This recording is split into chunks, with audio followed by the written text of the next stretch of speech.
কি খবর বন্ধুগণ, আশা করি সবাই ঠিকঠাক আছো। এসএসসি সিএইচএসএল 2025-এর রেজাল্ট এসএসসি আউট করেছে এবং নিয়ার অ্যাবাউট 1 বছর টাইম লাগলো সেটা হতে। টোটাল 3,315 জন ক্যান্ডিডেট সিলেক্টেড হয়েছে, কিন্তু তোমার নাম যদি লিস্টে থাকে তাহলেই যে তুমি চাকরি পেয়েছো এটা কিন্তু নয়। এসএসসির নতুন রুল অনুযায়ী লিস্টে নাম থাকা মানেই চাকরি পাওয়া এটা কিন্তু নয়, তোমাকে কিছু স্টেপ ফলো করতে হবে। তো আজকের এই ভিডিওটা সেই সমস্ত ভাই বোনদের জন্য যারা অলরেডি লিস্টে নাম দেখে ফেলেছো বা যারা মার্কস ভালো থাকা সত্ত্বেও লিস্টে নাম দেখতে পাওনি। যেমন আমাদের কাট অফ হয়তো অনেকে ক্লিয়ার করে গেছো কিন্তু লিস্টে তোমাদের নাম নেই। কি কি কেস হয়েছে সমস্ত কিছু আমরা বলবো, প্লাস এতদিন পরও এসএসসি রেজাল্ট আউট করেছে তারপরেও রেজাল্টে একটা ভুল দেখা গেছে সেটাও আমরা তোমাদের সামনে তুলে ধরবো। তো ভাই সকল প্রত্যেককে ওয়েলকাম টু আড্ডা 24/7 Bengali SSC and bank YouTube channel, যেখানে যে কোনো সরকারি চাকরির সমস্ত রকম ইনফরমেশন, সমস্ত রকম খবর সব থেকে সুন্দরভাবে আগে এবং অথেন্টিকভাবে দেয়া হয়। সেটা আমরা আমাদের যে কোনো ভিডিও তোমরা দেখো তাতেই তোমরা পেয়ে যাবে। তো ভাই সকল আজকে ডিটেলসে আলোচনা করব, প্রত্যেকে এই আলোচনাটা একটু দেখে নাও। যারা সিলেক্টেড হয়েছো তাদেরকে তো ভোরে ভোরে শুভকামনা, মন থেকে ভালোবাসা। বাই চান্স কারো যদি সিলেকশন না হয়ে থাকে কষ্ট পেও না, আমি বলবো না, কষ্ট পাওয়ারই কথা, কিন্তু মনের জোরটা রাখো। এখনো আমাদের 2026-এ সিএইচএসএল বাকি, এমটিএস বাকি, কবে আসতে পারে তার একটা টেন্টেটিভ ধারণা তোমাদের দিয়ে দেবো। তো চলো ভাই সকল আমরা চলে আসি আমাদের আজকের ভিডিওতে। দেখো ভাই, এসএসসি এই যে লাস্ট দিন এফআরটি এটা বার করেছে, ফার্স্ট অফ অল আমি বলি this is not final result. এখানে যারা এটাকে ফাইনাল রেজাল্ট বলছে তারা ভুল বলছে। এটা ফাইনাল রেজাল্ট নয়, এটা হচ্ছে FRTA, first round of tentative allocation. এটা কিন্তু ফাইনাল রেজাল্ট নয়, ফাইনাল রেজাল্ট আসা এখনো বাকি আছে, এটা হচ্ছে ফার্স্ট কথা। এবং এইখানে ওরা হালকার ওপর বলে দিয়েছে যে আমাদের টোটাল কত ভ্যাকেন্সি ছিল এবং কত ক্যান্ডিডেটকে পাস করানো হয়েছে। দেখো টোটাল 3522খানা ভ্যাকেন্সি ছিল, যেখানে 3515 জনের সিলেকশন কিন্তু আপাতত হয়েছে। ইউআর এর থেকে 1 জন কম হয়েছে, এসসির থেকে 3 জন কম হয়েছে, এসটির থেকে 1 জন কম হয়েছে, ওবিসির থেকে 2 জন কম হয়েছে। তো নিয়ার অ্যাবাউট 7 জন এখনো ক্যান্ডিডেট ভ্যাকেন্সিতে ফিল হয়নি, বাকি সমস্ত ভ্যাকেন্সি কিন্তু আমাদের ফিল হয়ে গেছে। এসএসসি সিএইচএসএল এর টিয়ার 1 এর রেজাল্ট বেরিয়েছিল 27শে ফেব্রুয়ারি এবং টিয়ার 2 এর এক্সামটা হয়েছিল 10/4 থেকে 22/4। এখন গল্পটা হচ্ছে টিয়ার 2 এ যারা সিলেক্টেড হয়েছিল বা টিয়ার 2 এর জন্য যারা সিলেক্টেড হয়েছিল সেখানে তাদের যখন সাবমিট প্রেফারেন্স করতে দেয়া ছিল, মানে প্রেফারেন্স ফর্ম যেটা ভরতে বলা ছিল, সেখানে টোটাল 13,395 জন ভাই বোন তার প্রেফারেন্স ফর্ম কিন্তু ফিল করেছে। এবার এই বছর কাট অফ মানে এতটা কম যাবার, এক্সেপশনালি কম গেছে, তার পেছনে এটাও কিন্তু একটা কারণ। দেখো লাস্ট বার আমাদের near about 27,000 student preference form fill করেছিল, সেখান থেকে এইবার হয়ে গেছে 13,395, একদম ডিরেক্ট প্রায় হাফ। প্লাস এইবার ইংলিশ এবং জিকে যথেষ্ট টাফ এসেছিল প্রশ্ন, সেই জন্য এবার আমাদের কাট অফ অতটা কম গেল। যদিও কোথায় কাট অফ গেছে কোথায় ভুল হয়েছে আমি সেটাও বলবো। আর আমাদের টোটাল 3515টা ভ্যাকেন্সি ফিল হয়েছে, 7টা ভ্যাকেন্সি এখনো ফিল হওয়া বাকি। ক্লিয়ার? এখন গল্পটা হচ্ছে হাইয়েস্ট কাট অফ। দেখো ভাই আমাদের কাট অফ কিন্তু আমাদের বিভিন্ন পোস্ট ওয়াইজ হয়। হাইয়েস্ট কাট অফ আমাদের গেছে ইউআর কাট অফ 322, 360-এর মধ্যে আমাদের পরীক্ষা হয়, তার মধ্যে 322 হাইয়েস্ট কাট অফ গেছে, যেটা নীতি আয়োগে এলডিসি যারা অপ্ট করেছিলে বা যারা জয়েন করতে চাইছো তাদের কাট অফ গেছে 322, ঠিক আছে, লোয়ার ডিভিশন ক্লার্ক এবং জেএস এর নীতি আয়োগে। লোয়েস্ট কাট অফ গেছে 294, সেটা হচ্ছে বিআরওতেও জেনারেলি কাট অফ আমাদের কমই যায় কারণ এরপরে এদের ফিজিক্যাল থাকে, তাই এলডিসি বিআরওতে যারা জয়েন করবে তাদের লোয়েস্ট কাট অফ গেছে। এখন গল্পটা হচ্ছে এসএসসির যে অফিসিয়াল নোটিশটা আউট করেছে সেই অফিসিয়াল নোটিশে এইখানে আমাদের ডিটেলস কাট অফ কিন্তু দেওয়া আছে। দেখো প্রত্যেকটা পোস্ট ওয়াইজ D54, তারপরে তোমার D55, এরকম করে প্রত্যেকটা পোস্ট তোমাকে দেওয়া আছে এবং পোস্ট ওয়াইজ কার কত কাট অফ গেছে সেটা কিন্তু তোমাকে বলে দেওয়া আছে। সেখানে একদম ফার্স্ট এই যে D54, এই D54 পোস্টার কাট অফ লেখা আছে 211 ইউআর ক্যান্ডিডেটদের জন্য। এটা কিন্তু ভুল রেজাল্ট, এটা কিন্তু ভুল। 211 ইউআর কাট অফ হতেই পারে না, এটা টাইপিং এরর আছে। এটা 311 হবে, নট 211, এটা আমাদের 311 হবে। তো ভাই এসএসসি তোমরা এতদিন পর একটা রেজাল্ট বার করছো, যে জিনিসগুলো এখনো হয়ে যাওয়ার কথা সেগুলো এখনো দেওনি, তার মাঝখানে এটা কিরকম মানে অসভ্যতা ভাই। এইগুলো তো একটু ঠিক করে দেয়া যায়। 211 কাট অফ এটা দিয়েছে, এটা হতেই পারে না, এটা 2 হবে না, এটা 3 হবে, 311 হবে এই কাট অফটা। D54 এর ইউআর কাট অফ হচ্ছে 311। এবং এছাড়া আমাদের যা যা কাট অফ এখানে দেওয়া আছে সেই কাট অফগুলোর মধ্যে সব থেকে হাইয়েস্ট কাট অফ গেছে হচ্ছে নীতি আয়োগে, যেটা হচ্ছে 322, এবং সব থেকে লোয়েস্ট কাট অফ গেছে হচ্ছে আমাদের বিআরওতে, সেটা হচ্ছে 294। এটা আমি বলছি ইউআর কাট অফ। সিলেক্টেড ক্যান্ডিডেটের লিস্ট অলরেডি আমি আমার টেলিগ্রাম চ্যানেলে কাল রাতেই দিয়ে দিয়েছি। যারা আমাদের টেলিগ্রাম চ্যানেলে এখনো জয়েন করোনি, আমাদের যে কোনো ভিডিওর ডেসক্রিপশনে টেলিগ্রাম চ্যানেলের লিঙ্ক দেওয়া থাকে, সেখানে জয়েন করেছো, ঠিক আছে। এবার গল্পটা হয়েছে এখানে এসএসসি একটা কথা বলেছে, যদি টাই হয়, টাই হলে আমরা কি করে তাদের মার্কসটা ক্যালকুলেট করেছি দেখো। ধরো দুজনেই টিয়ার 2তে সেম মার্কস পেয়েছে, আমাদের টিয়ার 2 হচ্ছে মেরিট, টিয়ার 1 কিন্তু কোয়ালিফাইং। তো যারা দুজনাই সেম মার্কস পেয়েছে, ধরো দুজনাই এখানে কেউ 294 পেয়েছে, তাহলে ফার্স্ট তাকে দেখা হবে সেশন 1-এ কে বেশি স্কোর করেছে। টিয়ার 2 এর সেশন 1 ম্যাথ এবং রিজনিং, সেখানে কে বেশি স্কোর করেছে। যদি সেটাও আমাদের টাই হয়, দেখা গেল দুজনই সেম স্কোর করেছে, হয়তো 180-র মধ্যে দুজনই পেয়েছে 170, তাহলে দেখা হবে টিয়ার 1-এর মার্কস। অর্থাৎ এখন টিয়ার 1টা জাস্ট পাস করে গেলাম সেটা করলেই হবে না, কপাল যদি খারাপ থাকে, টাই কেস যদি হয় ভাই, তাহলে টিয়ার 1-এর মার্কসও দেখবে। তাহলে দেখা হবে টিয়ার 1-এর মার্কস। যদি টিয়ার 1-এর মার্কসও আমাদের ক্ল্যাশ করে যায়, তারপরে যার বয়স বেশি তাকে আগে প্রেফারেন্স দেওয়া হবে বয়স কমের থেকে। তাহলে এটা চলে গেল টাইয়ের কেস। জেনারেলি টাই যদি হয় তাহলে এই ফার্স্ট কেসটা দিয়েই হয়ে যায়, একান্ত না হলে সেকেন্ড কেসে হয়, এটা খুব রেয়ার, বয়স অবধি জেনারেলি যায় না। ক্লিয়ার? নেক্সট আমরা যেটা নিয়ে আলোচনা করব সেটা হচ্ছে ভাই, তোমার নাম যদি লিস্টে থাকে তার মানেই যে তুমি চাকরি পেয়ে গেছো এটা কিন্তু নয়। আমাদের আগে এসএসসির যা নিয়ম ছিল সেই হিসাবে লিস্টে নাম আছে, ওকে ভাই তুমি চাকরি পেয়ে গেছো, ডান, কিছুদিন পর তোমার কাছে অ্যাপয়েন্টমেন্ট লেটার আসবে। এইবার কিন্তু সেটা নয়। যে যে ভাই বোনের নাম লিস্টে আছে তাদের স্লাইডিং মেকানিজমে প্রেজেন্ট থাকতে হবে ফিজিক্যালি। এসএসসি অফিসিয়াল নোটিশ বার করে বলেছে, যদি কেউ সেখানে প্রেজেন্ট না থাকে তাহলে তাকে অ্যাবসেন্ট বলা হবে এবং তার চাকরি হবে না। এসএসসির ওয়েবসাইটে গিয়ে এটা কিন্তু নোটিশ আউট করে দিয়েছে।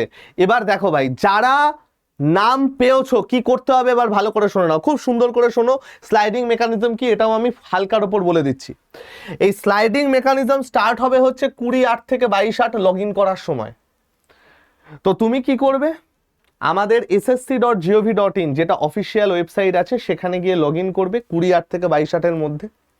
তুমি তোমার স্লট সিলেকশন করবে। স্লট সিলেকশন মানে কি, ডেট এবং ভেন্যু এবং টাইম, এই তিনটে জিনিস সিলেক্ট করতে হবে যে ভাই মর্নিং, আফটারনুন নাকি ইভিনিং, কোন স্লট। লগ ইন করে তোমার যে লগ ইন আইডি এবং পাসওয়ার্ড ছিল সেটা দিয়ে লগ ইন করলে, লগ ইন করার পর তোমার ডেট, ভেন্যু এবং টাইম সিলেক্ট করলে। স্লাইডিং মেকানিজম স্টার্ট হবে হচ্ছে 1 সেপ্টেম্বর থেকে 3 সেপ্টেম্বর পর্যন্ত। এই 1, 2, 3 দিন চলবে হচ্ছে স্লাইডিং মেকানিজম। এবং এটা কোথায় চলবে, বিভিন্ন রিজিয়নের যে রিজিওনাল হেড অফিস সেখানে, সেটা কোথায়, বিভিন্ন রিজিয়ন অনুযায়ী এসএসসি রিজিয়ন অফিসের তোমার লিস্ট কিন্তু যে কোনো নোটিশে দিয়ে দেয়। বিভিন্ন region, south eastern region, southern region, Northern region, eastern region, সমস্ত কিছু। তো বিভিন্ন রিজিয়নের যে রিজিয়নাল হেড অফিস সেইখানে কিন্তু এইটা কন্ডাক্ট করা হবে, ঠিক আছে, তুমি যে রিজিয়নে সিলেক্ট করেছো সেই রিজিয়নের হেড অফিসে কিন্তু এটা কন্ডাক্ট করা হবে এবং সেখানে ফিজিক্যালি অ্যাটেন্ডেন্স দিতে হবে।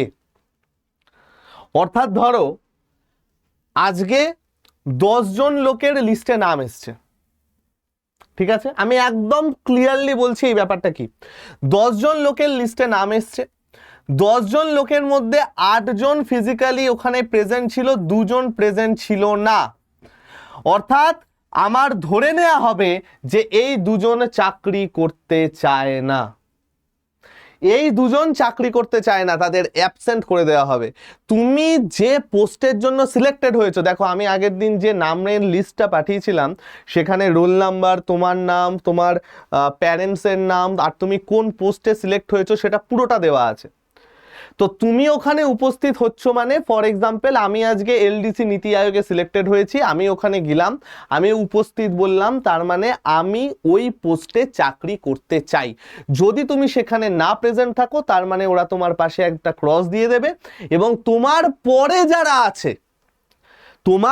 যারা আছে তারা কিন্তু ওইখানে ঢুকে যাবে। অর্থাৎ যাদের নাম ধরো এখন লিস্টে নেই, কপাল যদি ভালো থাকে, ভাগ্য যদি সহায় থাকে, তোমার নাম কিন্তু ঢুকে যাবে। এবার এটা কেন হলো? কারণ জেনারেলি এসএসসি চাইছে 100% সিট ফিল করতে, ঠিক আছে। সেই জন্য ধরো আজকে কেউ সিজিএল সিলেক্টেড হয়ে গেছে, সিজিএল এর রেজাল্ট বেরিয়েছে, সিজিএল এ কেউ সিলেক্টেড হয়ে গেছে, স্বাভাবিকভাবে সে সিএইচএসএল এ জয়েন করবে না, সে হয়তো সিএইচএসএল এও সিলেক্টেড হয়েছে। এবার সে যেহেতু সিজিএল এ সিলেক্টেড, সে তো আর এখানে আসবে না। তো এসএসসি মার্ক করলো, আচ্ছা এই ছেলেটা এখানে সিলেক্ট হয়ে গেছে, এখানে আজকে আসেনি, তার মানে ও চাকরিতে যাবে না, তো পরের জনকে দিয়ে দাও চাকরিটা, তাহলে আমাদের ভ্যাকেন্সিটা মার গেল না। বোঝা গেল? তো যাদের নাম লিস্টে আছে তাদের মাস্ট স্লাইডিং এ বসতে হবে, কোনো উপায় নেই। কেউ কিন্তু এটাকে মিস করো না ভাই, নাহলে কিন্তু পুরোটা বাতিল হয়ে যাবে নাম। ওকে, তো যাদের নাম আছে তারা কিন্তু এটা করো। এইবার আমি তাদের কথা বলবো যাদের নাম নেই। তার মানে কি তুমি ফেল করেছো? না। দেখো, ধরো তোমার কাট অফের থেকে মার্কস বেশি আছে। আমাকে টেলিগ্রামে একজন বোধহয় এসএমএস করেছিল যে স্যার আমার মার্কস এসছে 301, আমার কম্পিউটারও ভালো গেছে, কিন্তু আমার নাম নেই। যদি কারো নাম না থাকে তাহলে কি কি কেস হতে পারে দেখো। নাম্বার 1, হয় তুমি কম্পিউটারে ফেল করেছো। স্যার কম্পিউটারে ফেল মানে? আমাদের টিয়ার 2-তে একটা পেপার থাকে কম্পিউটার, যেটা পাস করতেই হয়, কোয়ালিফাইং ইন নেচার থাকে, পাস করতেই হয় ওখানে। দেখো আমাদের এই অফিসিয়াল নোটিশে এখানে লিখেও দেওয়া আছে, বলেও দেওয়া আছে, এই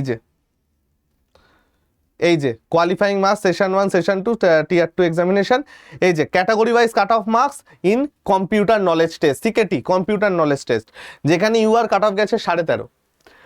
তো হয়তো তুমি 301 পেয়েছো 360-এর মধ্যে, বাট কম্পিউটারে ফেল করে গেছো। টাইপিং তোমার ভালো গেছে বাট কম্পিউটারে ফেল করে গেছো, তুমি ইউআর ক্যান্ডিডেট, কম্পিউটারে 13 পেয়েছো, তার মানে কিন্তু তুমি ফেল ভাই, তাহলে কিন্তু তুমি পাস করতে পারোনি। বোঝা গেল? এবার দেখা গেল তুমি কম্পিউটারেও পাস করেছো বাট টাইপিং বা স্কিল টেস্টে ফেল করে গেছো, টাইপিং বা স্কিলে ফেল করে গেছো। এই টাইপিং বা স্কিলে ফেল করে যাওয়া মানেও কিন্তু তুমি পাবে না। এই দেখো ক্যাটাগরি ওয়াইজ পার্সেন্টেজ মিস্টেক বা এরর, সেটা কার কি আছে সেইটা কিন্তু ডিটেলস এখানে বলে দেওয়া আছে। ইউ আর দ্য 7%, অর্থাৎ তোমার এরর পার্সেন্টেজ যদি 7 বা 5%-এর বেশি হয়ে যায় তাহলে তুমি পাস করতে পারবে না, তার মানে তোমার ফেল হয়ে গেছে। এবার যদি এই দুটোই ভালো যায় তবুও তোমার নাম নেই, তাহলে জাস্ট ওয়েট করে যাও স্লাইডিং মেকানিজম পর্যন্ত, কারণ this is not final result, এটা এফআরটিএ। ফাইনাল রেজাল্ট হবে স্লাইডিং মেকানিজমের পরে। এসএসসি বলে দিয়েছে ফাইনাল অ্যান্সার কি, ফাইনাল মার্কস এফআরটি এর পরে রিলিজ করবে, অর্থাৎ সেপ্টেম্বরের গল্প আছে। বুঝাতে পারলাম? এবার কয়েকটা এমন কথা বলে রাখি যেই কথাগুলো আমাদের বিভিন্ন টাইপের কমেন্টে আসতে পারে। দেখো তোমাদের কি কি প্রশ্ন আসতে পারে সেটা একটা আন্দাজ করেই আমি এই স্লাইডটা রেখেছি। আমি জাস্ট একবার রিপিট করে দিচ্ছি সবাইকে। এছাড়া যদি অন্য কারো কিছু প্রশ্ন থাকে আমাকে প্লিজ কমেন্ট সেকশনে করো। যদি স্লাইডিং মেকানিজম নিয়েও কিছু জানার থাকে আমাকে প্লিজ কমেন্ট সেকশনে জানিও।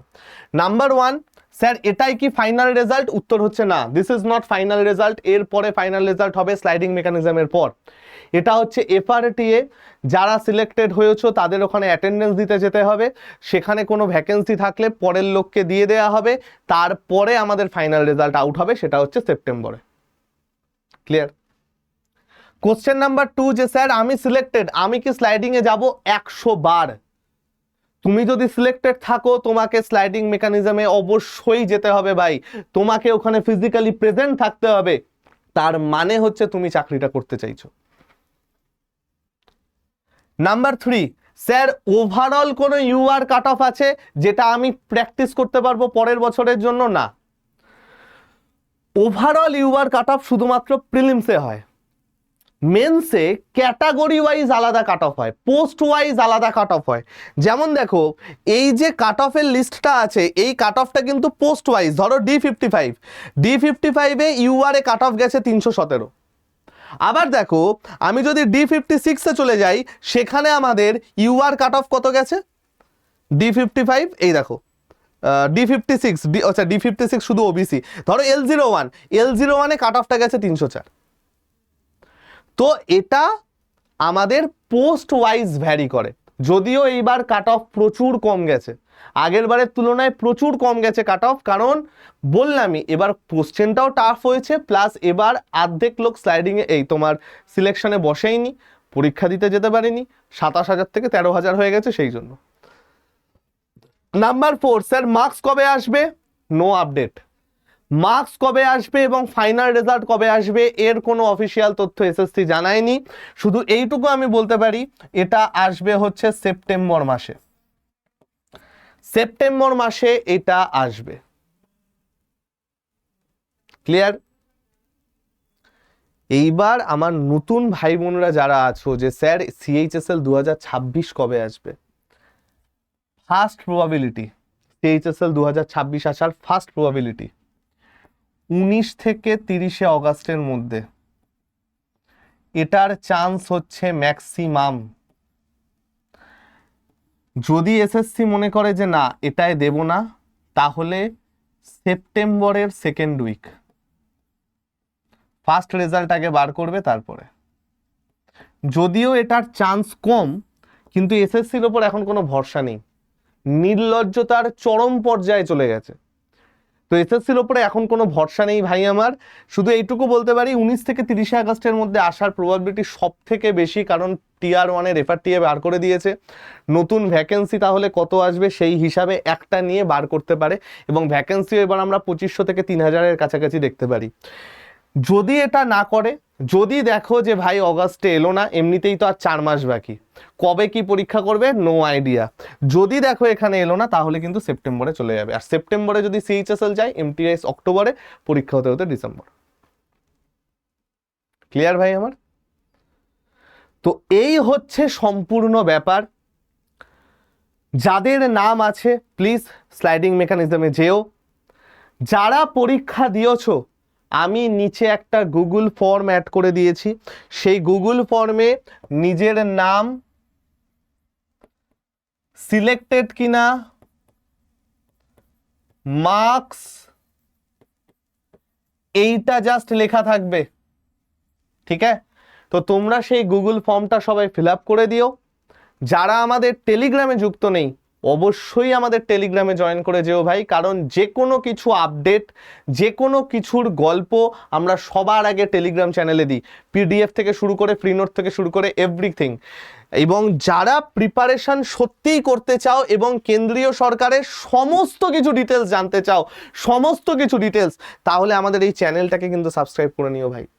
এবং আমার যে ভিডিওগুলো আছে সেই ভিডিওগুলো যদি তুমি দেখো না ভাই, এই যে ভিডিওগুলো আছে এই ভিডিওগুলো যদি তুমি দেখো, তাহলেই তোমরা বুঝতে পারবে যে কেন এই চ্যানেলটা অন্যান্য চ্যানেলের থেকে আলাদা। তোমরা এখানে গিয়ে ভিডিওতে গিয়ে পপুলারে যাবে, যে এক একটা ভিডিও আমি করে দিয়েছি সেই প্রত্যেকটা ভিডিওর পেছনে কতটা অথেন্টিক ইনফরমেশন আছে সেটা তোমরা তাহলে ক্লিয়ারলি জানতে পারবে। তো ভাই সকল, যদি তুমি রেল, এসএসসি, ব্যাংক যে কোনো একটা কেন্দ্রীয় সরকারি চাকরির প্রস্তুতি নাও, চোখ বুজে এই চ্যানেলটাকে সাবস্ক্রাইব করে নিও। ওকে বস, ভালো থেকো সবাই, সুস্থ থেকো, শরীর ফরীর ঠিক রেখো। বেস্ট অফ লাক সবাইকে। সামনে আমাদের অনেকগুলো পরীক্ষা আসছে, প্রত্যেকে ভালো করে প্রস্তুতি নাও এবং নিজের স্বপ্নটার প্রতি প্রত্যেকে লয়াল থেকো। ব্যাস, তাহলেই হবে। ওকে ভাই, চলো টাটা।